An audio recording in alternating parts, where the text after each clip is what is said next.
Bonjour à tous, Pierre Vital, je suis le président d'Oiseau. J'ai le plaisir aujourd'hui de vous accueillir sur ce format webinar à la Halle Emera pour vous présenter les chiffres du logement collectif et de l'individuel aménagé sur le secteur des Charentes-Maritimes pour les 9 premiers mois de l'année. Donc, on va pouvoir faire cette présentation sur un quart d'heure, suivi d'une intervention de Pierre Madec qui nous parlera des perspectives liées à la crise sur l'immobilier, sur la construction.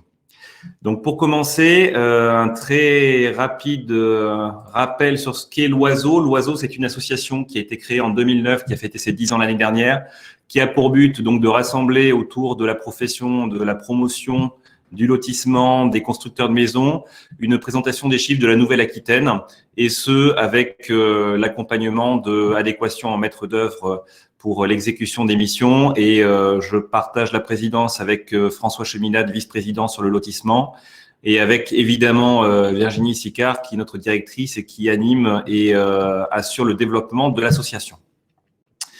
Donc, on va de suite rentrer sur le bilan troisième trimestre de la promotion immobilière communauté d'agglo de La Rochelle.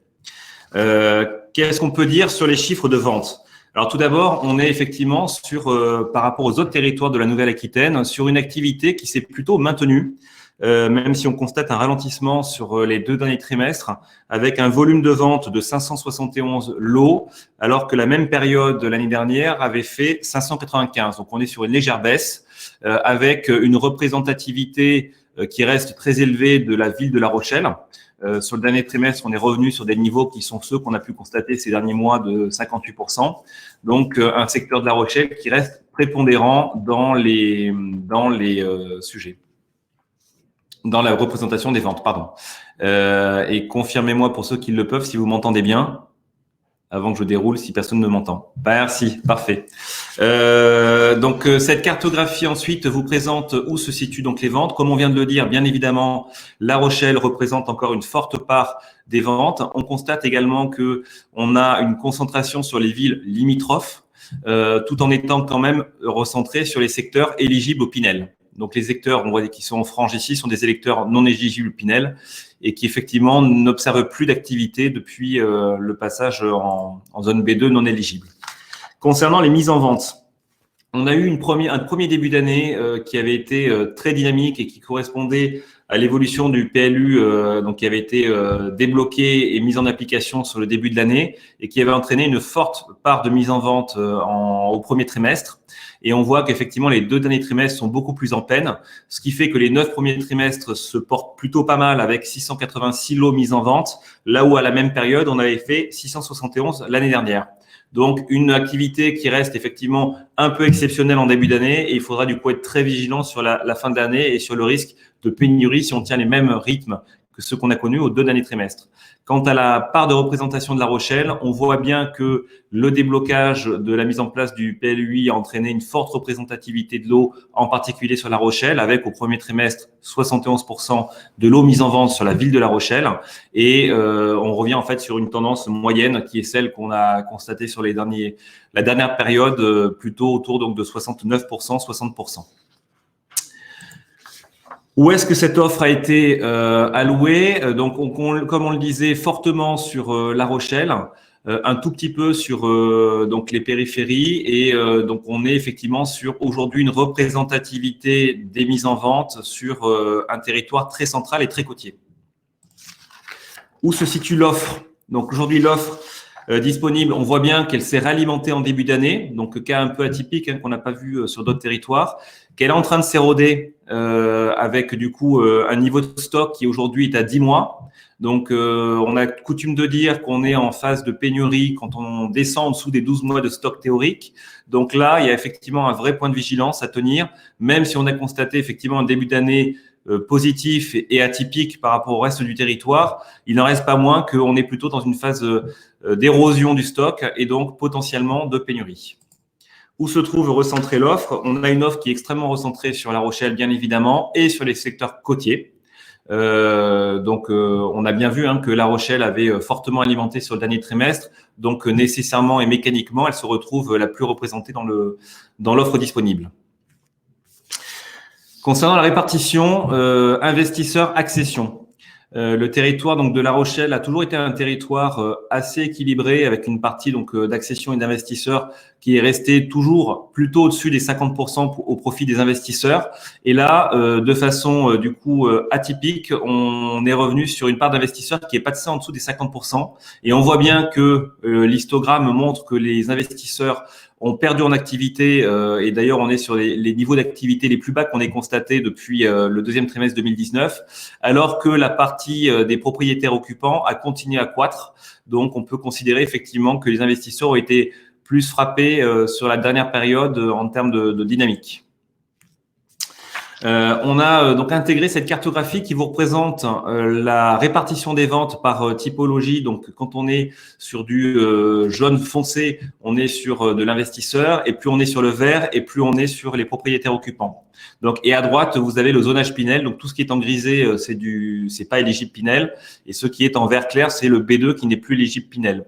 Qu'est-ce qu'on constate? On constate que clairement les investisseurs se ressentent sur le littoral, donc avec effectivement une frange littorale ici qui est venue, qui voit une forte représentation avec plus de 80% de ventes à investisseurs sur Étré et sur les autres territoires jusqu'à Châtelaillon. Et on voit donc que les propriétaires occupants, quant à eux, vont aller chercher une périphérie qui souvent est une périphérie avec des prix plus raisonnables, et où, par l'éligibilité du prêt à taux zéro, ils peuvent également conserver une solvabilité pour acquérir des logements en propriétaires occupants.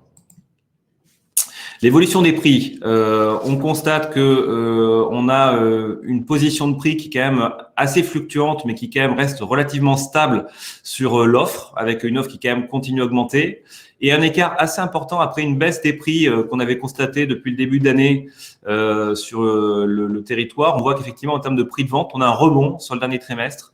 Donc, il faudra bien suivre à l'avenir parce que l'érosion des stocks pourrait amener effectivement à continuer à avoir une croissance, d'autant plus que l'offre est à un niveau bien supérieur aux ventes constatées. Alors, cette cartographie qu'on a l'habitude de présenter, elle est intéressante parce que pour le coup, elle présente un statut assez particulier. Les fonds de cartes correspondent à l'évolution des prix sur la période. Donc, quand on est en bleu clair, on est plutôt sur une stagnation, voire même une légère baisse des prix. Et quand on est donc sur du rouge au plus foncé, on est plutôt sur une phase de croissance des prix. Et on constate ici clairement que La Rochelle, qui était donc sur des niveaux de prix les plus élevés du territoire, est plutôt en stabilisation.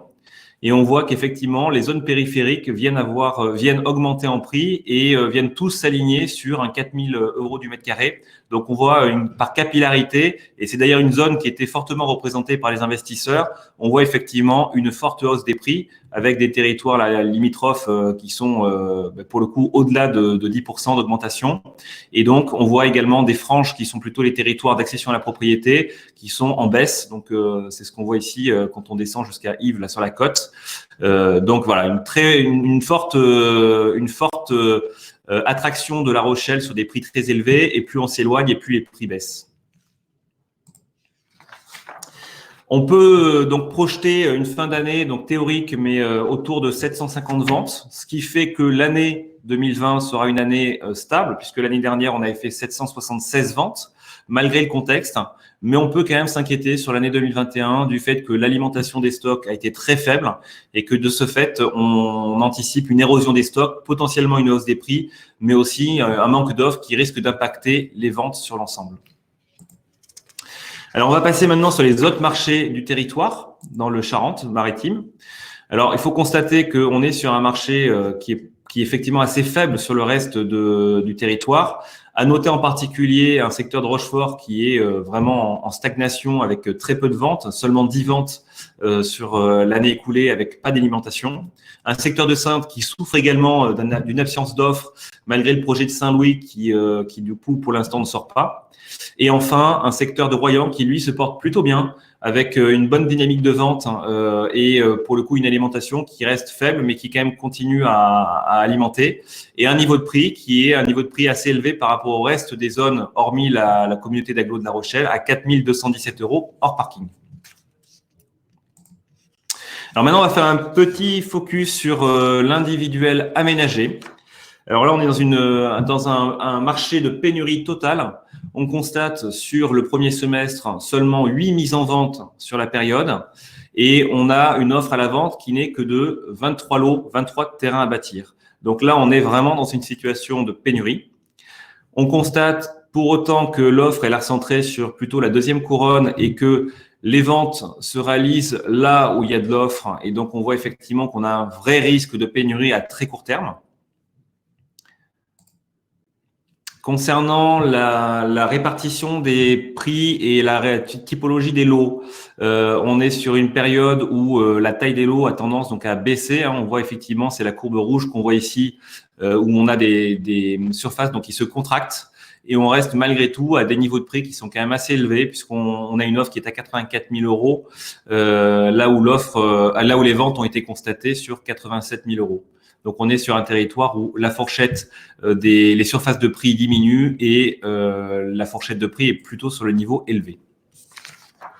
Et enfin, sur donc la partie donc des autres territoires de l'individuel aménagé, là pour le coup, on constate une activité qui est en très fort recul, avec aucune alimentation sur le territoire de Rochefort et de Saintes.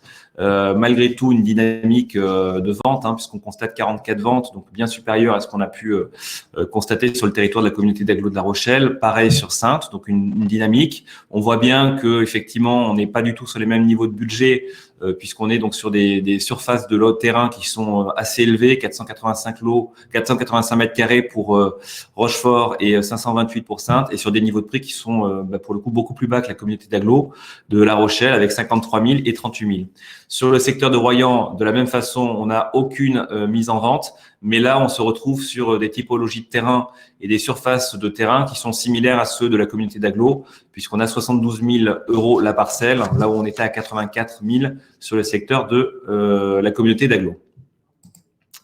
Voilà, donc pour les chiffres donc de ce territoire des Charentes-Maritimes, on va s'arrêter là et je propose de passer la main à Pierre Madec pour qu'il nous présente son intervention et sa présentation PowerPoint.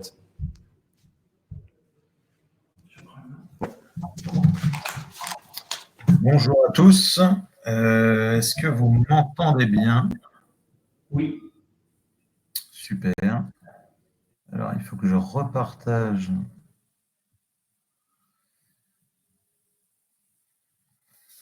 Est-ce que vous voyez bien ma présentation? Oui. Super. Merci pour l'invitation. J'aurais évidemment préféré que celle-ci soit en présentiel plutôt qu'en distanciel, mais la configuration actuelle s'est imposée à nous. Donc, je vais essayer de vous parler des perspectives dans l'immobilier et la construction, en sachant que la période rend l'exercice de prévision et de prospective un peu plus complexe que d'habitude. Mais je vais essayer quand même si ce n'est de répondre à des questions, au moins d'en soulever certaines, mais on se laissera un temps d'échange à la fin si vous avez des questions. Avant de s'atteler à l'exercice de prévision et d'essayer de s'intéresser à quel peut être l'impact de la crise sur le marché immobilier, sur le marché de la construction, peut-être un petit retour en arrière sur l'orientation du marché avant la crise du Covid, de la Covid. On avait un marché immobilier ancien et neuf qui était plutôt bien orienté, des prix historiquement élevés. Alors, je ne rentre pas dans les détails par territoire, mais là, vous avez un graphique qui vous montre l'évolution des prix à Paris, en Île-de-France, hors Paris, en province. Alors, je ne suis pas fan du terme province, mais c'est comme ça que l'appelle l'INSEE. Et en France métropolitaine, c'est la courbe en pointillé. Ce qu'on voit, c'est qu'on était revenu à la fin 2019 à un niveau de prix qui était supérieur au plus haut qu'on a connu fin 2010, début 2011. En France métropolitaine, on avait eu une érosion des prix jusque la fin de l'année 2016, et puis de nouveau une augmentation des prix immobiliers. Et donc, on était à des niveaux de prix jamais vu historiquement élevé, quels que soient les territoires qu'ici je vous présente. Évidemment, il y a des hétérogénéités territoriales fortes. Sur le marché de l'ancien, on avait dépassé le million de transactions annuelles, on était sur des niveaux records de transactions dans l'ancien, donc avec un marché de l'ancien qui se tenait extrêmement bien. Un investissement logement des ménages au plus haut depuis 12 ans, l'investissement des ménages étant principalement en logement neuf, il y a un petit peu de rénovation et de services immobiliers, mais c'est quand même principalement du logement neuf. Et on voit qu'après des années de retrait, l'investissement des ménages, qui est une composante importante du PIB, était de nouveau en territoire extrêmement positif. On n'était pas au niveau record qu'on pouvait observer notamment en 2007, mais on était au plus haut depuis 12 ans. En termes de construction neuve, on était revenu à des niveaux de permis de construire. Alors là, je vous présente un graphique cumulé sur 3 mois parce que ça facilite un peu la lecture. Il y a pas mal de volatilité sur cet indicateur-là. Mais en gros, fin 2019, on avait des permis de construire cumulés sur 3 mois qui étaient aux alentours de leur moyenne de long terme. En tout cas depuis 2000 où on a les données. Évidemment, si j'avais prolongé le graphique, on observe une baisse qui est liée au Covid, mais on y reviendra. Si on regarde les enquêtes auprès des professionnels, toujours à l'échelle nationale, on voit une demande de logement neuf légèrement positive, alors très légèrement positive, mais on sortait d'une phase quand même où la demande de logement neuf avait été extrêmement négative. La demande de logement neuf, il faut voir que c'est un indicateur avancé extrêmement puissant pour déterminer l'investissement logement des ménages et donc l'investissement en construction. Et on retrouvait des territoires positifs sur la demande de logement neuf. Alors là, pareil, je ne vous ai pas mis les dernières enquêtes pour 2 raisons. La première raison, c'est qu'on se doute bien qu'elles sont orientées négativement, mais la vraie raison, c'est surtout que c'est des enquêtes et que l'INSEE, du fait de la crise, a eu beaucoup de mal à interroger correctement à la fois les ménages, mais aussi les professionnels du secteur. Et donc, il faut se méfier un petit peu des données d'enquête qui peuvent sortir ces temps-ci. Je vous ai parlé de la demande de logement neuf. Si on regarde les perspectives de mise en chantier, qui, pareil, à l'image de la demande de logement neuf, sont un indicateur avancé important de comment s'oriente le marché de la construction neuve et l'investissement des ménages. Alors, on voit qu'on était encore en début d'année en territoire négatif. C'est des soldes d'opinion, donc c'est l'opinion des professionnels sur les perspectives de mise en chantier. On était encore en territoire négatif, mais bien moins négatif qu'un an auparavant ou au cours de l'année, des années 2018-2019. Donc là aussi, c'était plutôt un indicateur qui allait dans le bon sens. On a parlé donc un peu chiffres sur le côté offre. Si on s'intéresse à la demande et notamment à la capacité financière des ménages, toujours ce qui se passait avant la crise, on avait une capacité financière des ménages qui était, elle, plutôt bonne, des taux d'intérêt historiquement bas. Là, je vous présente, donc c'est des données de la Banque de France, les taux de crédit à l'habitat, et on voit qu'en début d'année, en janvier 2020, on était à un niveau historiquement faible, avec des taux d'intérêt qui avoisinaient en moyenne sur les crédits à l'habitat 1%. Le pouvoir d'achat des ménages, qui pareil, a une composante, l'emploi, le pouvoir d'achat, le revenu, c'est des composantes importantes d'investissement logement des ménages. On avait un pouvoir d'achat qui, après certaines phases de retrait, j'allais dire, était de nouveau extrêmement dynamique, ça s'expliquait à la fois par une amélioration du marché du travail, mais aussi par un certain nombre de mesures socio-fiscales sur lesquelles je ne reviendrai pas, mais bon, voilà, vous avez à l'intérieur la taxe d'habitation, la baisse de la taxe d'habitation, certaines mesures de revalorisation de minima sociaux, et donc tout ça, ça faisait ça donnait pour 2019 un pouvoir d'achat relativement dynamique et donc, une fois de plus, un indicateur extrêmement positif pour le marché de la construction. Bon, à l'inverse, l'une des mauvaises nouvelles pouvait venir, mais ça, on en a l'habitude, du volet aide publique, tant sur l'offre que sur la demande.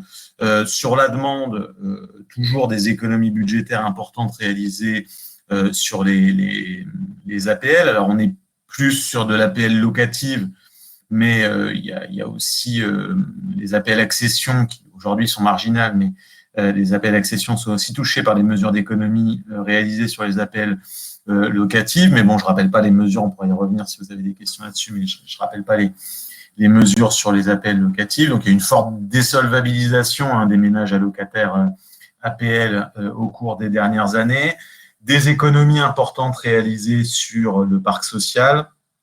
Pareil, je ne reviens pas dessus, mais du coup, avec une production sociale qui était, elle, pour le coup, à un niveau historiquement faible. Si on regarde le petit graphique qui remonte sur une période de 10 ans, on voit que la production de logements sociaux, quel que soit le mode de financement, était extrêmement faible. Et puis, toujours sur l'offre, après l'offre sociale, on peut parler un peu d'offre privée, parce que j'imagine que c'est ce qui vous intéresse. Il faut évidemment mentionner les économies budgétaires importantes, quoi qu'on pense des dispositifs, mais on pourra y revenir, les économies budgétaires importantes qui ont été et prévoyaient qu'elles se continuent, qui ont été réalisées sur les dispositifs Pinel et PTZ, notamment au travers du zonage. Donc là, j'ai fait un point rapide sur l'avant-crise. C'est un peu tôt, évidemment, pour évaluer les effets de la crise, mais si on se place dans un cadre théorique de prospective, il y a plusieurs effets dont on peut essayer de parler possibles. Est-ce qu'ils vont tous se réaliser? Je ne suis pas devin, mais c'est bien au moins de mettre le doigt sur les risques que peut faire peser la crise sur le marché du logement et de l'immobilier. Pour vous parler de ces effets, je pense que c'est intéressant de distinguer les effets de très court terme des effets de moyen et long terme. C'est ce que j'essaye de faire à la slide d'après. Donc, à très court terme, ce qu'on a observé, c'est un gel des transactions, du fait notamment du confinement ou des confinements successifs. Alors, dans l'ancien, le gel s'est observé au cours des 2 confinements. Dans le neuf, c'est un peu plus compliqué parce qu'il y a eu une adaptation de la construction notamment, et donc la fin du premier confinement et le deuxième confinement ont été moins durs, j'allais dire, pour le marché de la construction neuve. Mais bon, ce qu'on voit, c'est un gel des transactions. On peut penser que ce gel est extrêmement circonscrit dans le temps, temporaire, et que donc il ne devrait pas avoir d'effet durable sur le marché. Par contre, à très court terme, on observe aussi une dégradation importante de la situation financière d'un certain nombre de ménages, et donc on peut penser que dans le neuf comme dans l'ancien, certaines opérations, certaines transactions qui devaient se faire avant la crise ne se feront pas après la crise du fait de cette dégradation de la situation financière. Mais je pense vraiment que les effets de court terme ne sont pas ceux qui l'emportent en termes de prospective sur l'effet de la crise sur le marché. Si on regarde le moyen terme, on arrive à une analyse qui est un peu plus complexe et plusieurs questions se posent. Il y a la question des conditions de crédit qui se pose en premier lieu, c'est-à-dire que on sait qu'en début d'année, il y a eu une contraction et un resserrement des conditions de crédit avec les recommandations du Haut Conseil à la stabilité financière qui portaient notamment à la fois sur les taux d'effort, sur les conditions d'apport, ce genre de choses-là. Et donc, on sait que ces décisions du Haut Conseil à la stabilité financière auraient eu un impact, on va dire, en 2020, même sans crise. Et donc, il y a un certain nombre de ménages, notamment des ménages modestes, mais pas que, parce que les conditions de taux d'effort touchent en réalité tous les ménages et même plutôt les ménages aisés.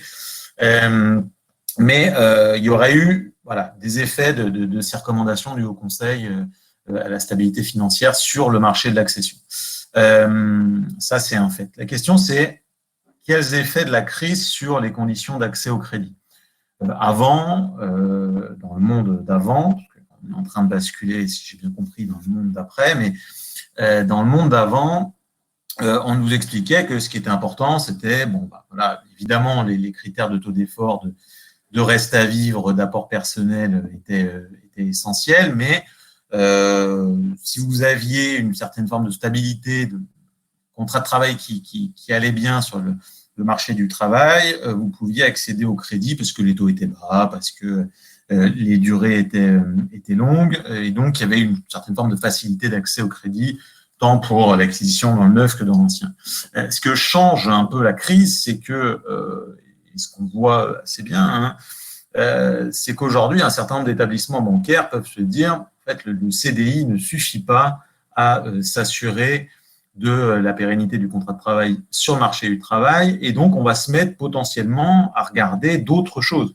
Dans quel secteur vous travaillez, par exemple. C'est-à-dire qu'on voit bien que l'impact sectoriel de la crise a été extrêmement hétérogène, et que donc aujourd'hui, si vous arrivez dans une agence bancaire avec un CDI dans l'hébergement-restauration, dans le tourisme, dans l'événementiel, potentiellement votre accès au crédit va être extrêmement délicat parce que la banque a raison, peut-être, mais voilà, c'est un fait, va se demander un peu quel va être votre avenir. Et donc, l'une des premières choses à moyen terme, à mon avis, des premiers impacts de la crise, c'est cet accès au crédit qui peut être entravé pour un certain nombre de ménages qui, avant, accédaient assez facilement au crédit et qui, maintenant, vont avoir des difficultés.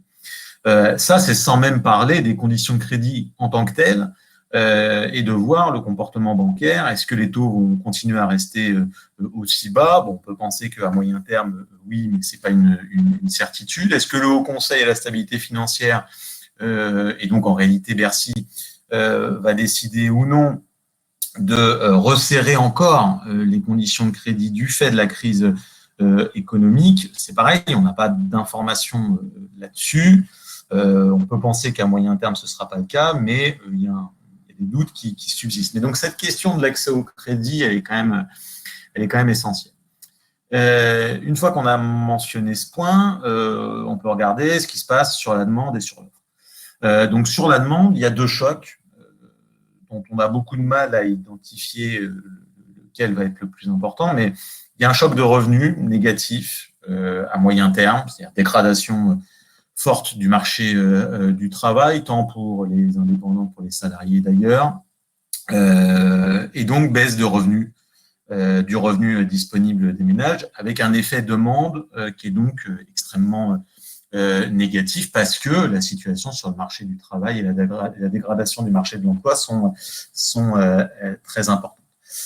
Donc il y a ce premier effet demande très négatif. À côté de ça, il y a un effet demande qui, lui, peut jouer positivement. Pour l'instant, on ne le voit pas forcément, mais ça pourrait jouer à moyen terme. C'est l'effet engendré par l'accumulation d'épargne. On a beaucoup parlé, vous avez sûrement entendu parler de l'accumulation de l'épargne liée au confinement successif. Il faut savoir qu'en fin d'année, selon les estimations, alors tout le monde n'est pas d'accord là-dessus, mais on devrait atteindre à peu près 100 milliards de surplus d'épargne. Donc, ça concerne évidemment pas tous les ménages, parce qu'à côté de ça, il y a des ménages qui, eux, ont perdu du revenu et ont plutôt désépargné, mais globalement, le taux d'épargne des ménages français a fortement augmenté. Et donc, la question de connaître le devenir de cette épargne, et notamment de savoir si une partie de ces 100 milliards d'euros accumulés vont pas se déverser un petit peu quand même dans le marché immobilier, c'est une vraie question. Et donc, on a ces deux effets qui cohabitent à moyen terme, l'effet revenu très négatif et l'effet épargne très positif.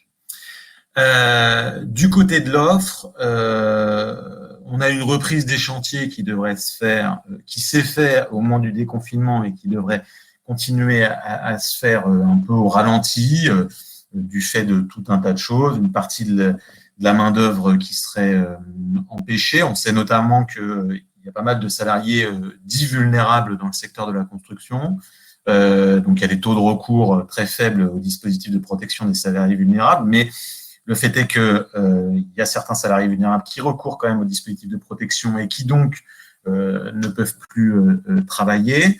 Il y a évidemment les gestes barrières, le protocole sanitaire, tout ça fait que potentiellement on peut avoir des reprises de chantier qui sont un petit peu au ralenti. Et on observe la même chose d'ailleurs dans l'ancien. On voit bien là, le nouveau protocole sanitaire qui a été mis en place dans l'ancien pour les visites notamment. Et donc tout ça fait un effet offre qui serait potentiellement négatif, mais à côté de ça, on a aussi accumulé pas mal d'offres de logements dans l'ancien et dans le neuf. Alors, ça se voyait pas sur les résultats qui étaient présentés sur votre territoire précédemment, mais c'est ce qu'on observe un peu au niveau national.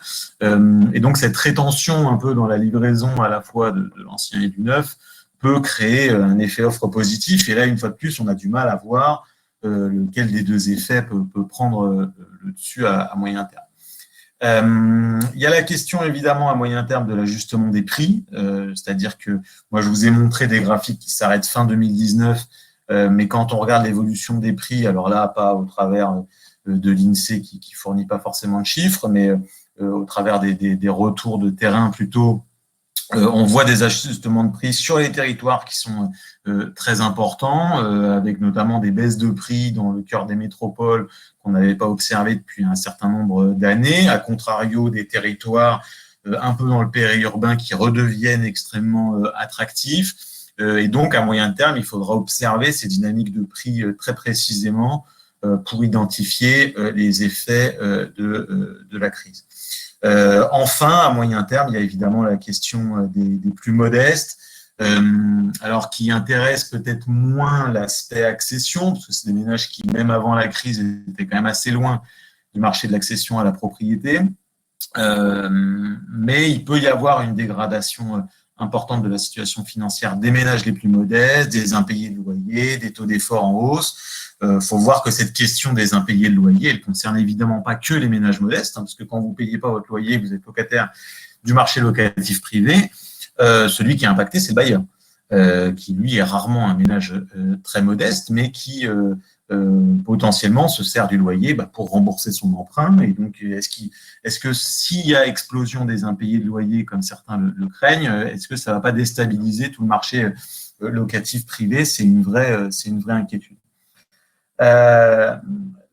Enfin, donc je vous ai parlé du court terme, du moyen terme. Si on s'intéresse un peu au long terme cette fois-ci, il y aura une baisse durable de l'emploi, notamment pour les plus précaires et notamment dans certains secteurs qui resteront en crise et très dégradés pendant assez longtemps. Donc la question de l'accès au logement des travailleurs, enfin des ex-travailleurs qui travaillent dans ces secteurs se pose.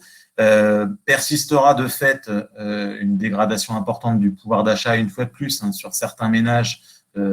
Mais à mon avis, cette dégradation du pouvoir d'achat ne sera pas marginale. Et puis, il y a la question, évidemment, des choix de localisation. On en a beaucoup parlé au moment du premier confinement et à la suite du premier confinement, avec cette possible fuite de nombreux ménages des centres-villes vers soit le périurbain, soit la campagne. Alors bon, certaines études tendent à montrer qu'en effet, il y a certains ménages qui ont accéléré leur choix de déménagement après la crise.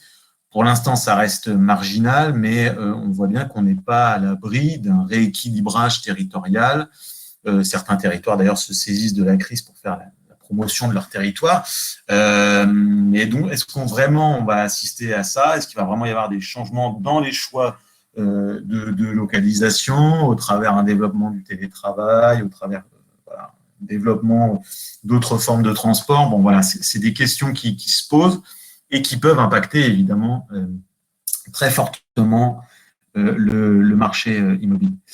J'ai reçu un petit message pour me dire que il me restait 15 minutes et c'était il y a 5 minutes, donc je me dépêche.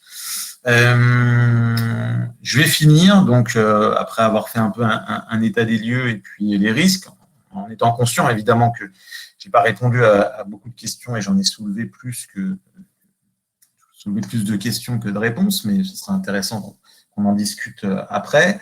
Une fois qu'on a mis en évidence ces risques, on peut essayer de se questionner sur quelle stratégie de relance. On voit bien que le logement, la construction ont été quand même, si on met de côté l'aspect rénovation énergétique des bâtiments, mais ont été quand même un peu oubliés du plan de relance. Il y a eu quelques mesures très récentes qui ont été annoncées sur le Pinel, mais est-ce que c'est suffisant? Enfin, voilà. On peut s'interroger quand même collectivement sur est-ce qu'on en fait assez pour soutenir le secteur. Donc, pour soutenir l'offre, mis à part, je l'ai dit, les annonces récentes sur le Pinel, on n'a pas vu grand-chose. On sait que les bailleurs sociaux ont été grandement fragilisés. Alors, avant la crise, mais même durant la crise, que s'il y a un risque d'impayé de loyer, les bailleurs sociaux, du fait des ménages qui logent et des caractéristiques de ces ménages, sont un peu les premiers exposés. Donc, ils ont historiquement les reins solides, malgré le fait qu'on les solvabilise régulièrement. Mais voilà, la question de savoir s'il ne faut pas trouver un moyen de soutenir les bailleurs sociaux qui sont quand même un contributeur à la construction neuve important. Il faut se rappeler que au moment de la crise des subprimes, sous la présidence de Nicolas Sarkozy, le secteur social avait été au cœur du plan de soutien à l'économie juste après la crise et avait permis au secteur de la construction de plutôt mieux s'en sortir qu'ailleurs, grâce notamment aux moyens qui avaient été mis sur la production de logements sociaux. C'est toujours bien de le rappeler. Évidemment, soutenir l'offre locative privée. Alors, j'ai parlé de l'aspect impayé de loyer tout à l'heure. On peut penser au dispositif de Normandie. On peut aussi penser au Pinel pour soutenir l'offre neuve. Des soutiens potentiels à l'accession, accélération des dispositifs de maîtrise du foncier. En gros, l'État devrait quand même essayer de tout faire pour doper la production neuve qui, comme je l'ai dit, risque quand même d'être impactée à moyen terme. Puis la crise, elle pose aussi la question de la place des acteurs institutionnels. C'est qu'on voit bien que tant sur, j'allais dire, le résidentiel que sur le tertiaire d'ailleurs, il y a un vrai sujet et la crise l'a bien montré au travers de toutes ces négociations, notamment du ministre de l'économie sur la question des loyers, au manque d'interlocuteurs de taille suffisante. L'État manque d'interlocuteurs de taille suffisante et on voit bien que le retrait des acteurs institutionnels du marché, notamment résidentiel, est un vrai problème en temps de crise parce qu'on a personne à qui parler, avec qui négocier, avec qui trouver des solutions. Le résultat étant que du coup, à la fois on ne cherche pas et donc on ne trouve pas de solution. Là, je vous ai parlé donc des soutiens possibles et nécessaires à l'offre. Il va falloir évidemment aussi soutenir la demande. C'est-à-dire qu'on a souvent tendance à dire que la crise a généré 100 milliards d'euros d'épargne. C'est vrai, mais c'est vrai aussi que il y a tout un tas de ménages qui ont été largement désolvabilisés du fait de la crise économique. J'ai parlé des conditions de crédit tout à l'heure. Il va falloir à un moment que collectivement on trouve des solutions pour continuer à permettre l'accès au crédit et l'accès au logement des ménages, notamment les plus modestes, notamment sur l'accession à la propriété, qu'elle soit sociale ou non. Il y a évidemment une réflexion à avoir sur la garantie des loyers. Alors, c'est aussi vrai sur la partie offre que sur la partie demande. Je l'ai dit, la garantie des impayés de loyer, l'impact qu'ils ont en premier lieu, c'est de désolvabiliser les bailleurs privés. Bon, à terme, ça peut se traduire par des situations d'expulsion locative ou ce genre de choses, mais à très court terme, ce qui dégrade, c'est la situation financière des bailleurs privés. Et puis, il y a la question, évidemment, de l'offre de logement. Alors, je suis désolé, qui a dû tomber dans l'escalier. Ça fait un bruit pas possible à côté de chez moi. La question de développer l'offre de logement abordable en zone tendue. Ce qu'a montré, à ceux qui avaient besoin de le voir et qui n'en avaient pas connaissance. Mais ce qui a quand même montré la crise, c'est l'absence d'adéquation flagrante entre les bassins de logement et les bassins d'emploi. C'est-à-dire quand vous voyez pendant le premier confinement des gens, les fameux premiers de corvée, qui doivent traverser la métropole, qu'elle soit parisienne, lyonnaise ou bordelaise, pour aller travailler, pendant que les gens qui habitent le cœur de la métropole, eux, télétravaillent, et donc sont en capacité de rester chez eux pour travailler, ça pose quand même question. Et donc cette adéquation de l'offre de logement et des bassins d'emploi se pose évidemment. La question du développement d'une offre de logement abordable dans les zones les plus chères se pose aussi. Elle se posait évidemment déjà avant, mais elle se pose encore plus maintenant.